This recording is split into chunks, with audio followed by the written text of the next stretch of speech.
Welcome to The Explainer. Today, we're unpacking the silent curriculum, specifically how children learn family kindness. We're looking at a deeply relatable, beautifully animated Urdu story that holds a massive mirror up to our own everyday behaviors. It asks a pretty profound question. What exactly are our kids learning when we're not explicitly teaching them? We usually think of education as something that happens in a classroom. But as we'll see today, the most impactful lessons are often part of a hidden curriculum, taught right in our own living rooms. Okay, let's dive into this. What are our children learning when family comes to visit? It's a scenario almost all of us know, right? The chaotic, joyful, and, let's be real, sometimes incredibly stressful arrival of extended family. When aunts, uncles, and cousins cram into a house for a summer holiday, the normal routine completely goes out the window.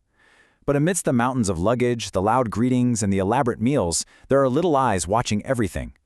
Our core focus today is uncovering the hidden lessons embedded in these family gatherings. What power dynamics, what empathy, or total lack thereof, are our kids absorbing while we're just busy hosting? To really get this, the source material transports us to a wonderfully relatable scene. Picture this, a bustling summer holiday at a charming ancestral mud house in a vibrant Punjabi village. This is the home of Janat Bibi, her son, his wife Noori, and their two small children.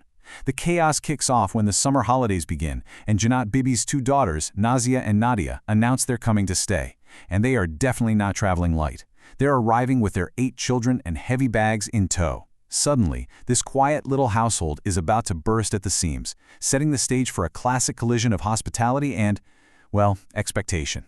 And what's really interesting about this whole setup is the sheer volume of unpaid labor expected from just one person, Noori, the daughter-in-law.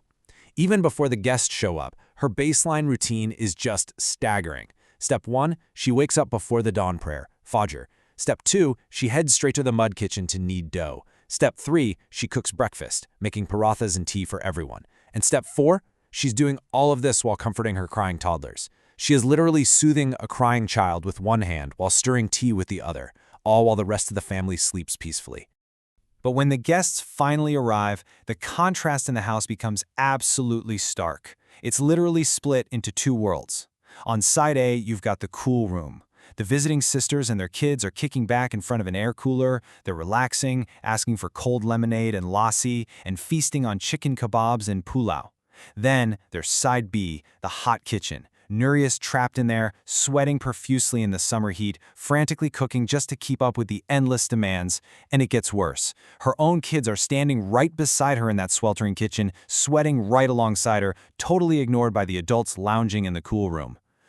Let's walk through this timeline, because the escalation here is honestly staggering. In the morning, Noori's churning out multiple drinks, lassi, lemonade, you name it. By the afternoon, she's serving up heavy, complicated meals. The next day, Janat Bibi casually orders Noori to hand wash all the guests' dirty laundry at the hand pump outside. And the breaking point comes at night.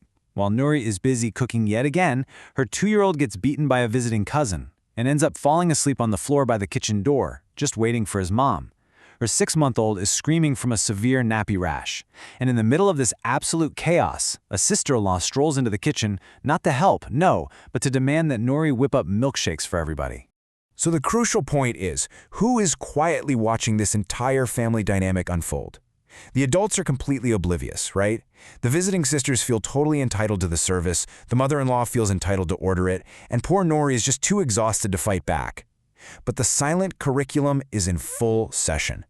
While the adults are blinded by their own comfort and these long-standing family hierarchies, the kids are absorbing absolutely every single interaction. They're actively learning who holds value in the family, whose comfort actually matters, and who is expected to just sacrifice in silence. Which brings us to Fatima. She's a perceptive, smart young girl among the visiting children, acting as a silent observer to all of the adults' blind spots. She isn't joining in on the demands. Instead, she's just watching. She sees Noori working non-stop in the intense heat. She notices that absolutely no one is offering even a little bit of help. She sees Noori's kids suffering in the heat right next to their mom. Fatima really represents the unfiltered, honest gaze of a child.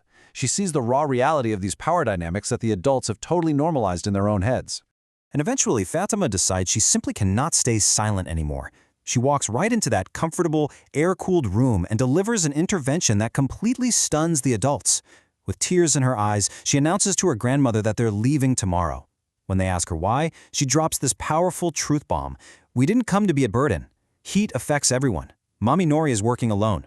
She points out the undeniable fact that her aunt and her little cousins are suffering in the kitchen, while the rest of them just sit there in comfort. It's this incredibly empowering moment where a child completely cuts through the excuses of tradition and demands basic human empathy.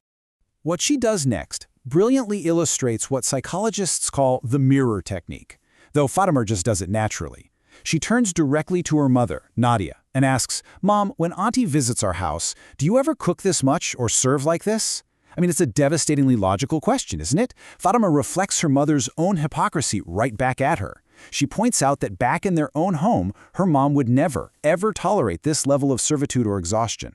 By bringing that direct comparison into the light, Fatima makes it literally impossible for the adults to ignore how unfair this whole situation has become. The intervention works. Absolute silence falls over the room as the adults are confronted by a child's truth. They have absolutely nowhere to hide. And this is the exact moment the silent curriculum flips. Usually, it's the adult's behavior that shapes a child's understanding of empathy. But in this powerful instance, because the adults completely failed to model kindness, the perceptive child actually becomes the teacher. That dead silence in the room, that's the sound of realization. It's the moment they realize their actions were being heavily judged by the very kids they're supposed to be guiding. Let's see how this builds, because to the family's credit, they don't get defensive. They actually learn from her. Janet Beebe breaks the silence, admits her mistake, and immediately institutes a new, equitable division of labor. Starting the next day, Sister 1 is assigned breakfast, Sister 2 takes on lunch, and Sister 3 handles dinner. It is a practical, immediate correction to the imbalance of power. They move away from exploiting one person and shift right into shared responsibility. And this resolution provides the most crucial lesson of all for the observing kids. It's all about emotional repair. The adults take full accountability and sincerely apologize to Nuri. And Nuri, being the kind-hearted person she is, forgives them with a smile. To celebrate this new dynamic, the entire family shares a cold mango shake together, and Nuri finally gets to rest on a charpai, a traditional woven bed. The kids watching this learn that, hey, making a mistake isn't the end of the world, as long as you own up to it and actively correct it. The story wraps up with this incredibly beautiful and deeply resonant quote: "Love grows not just by eating together, but by supporting each other."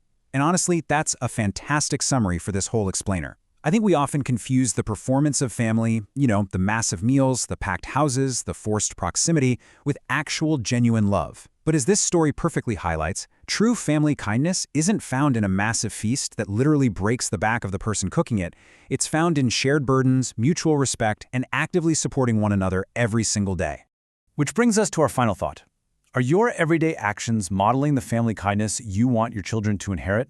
Next time you're at a big family gathering, just take a moment to look around. Who's resting? Who's doing all the work? And most importantly, what are the kids in the room quietly learning about how we treat others? The silent curriculum is always running, guys. Let's make sure the lessons we're teaching without words are the ones we actually want our kids to learn. Thanks so much for joining me today, and I really hope this leaves you with some fascinating insights to think about during your next family holiday.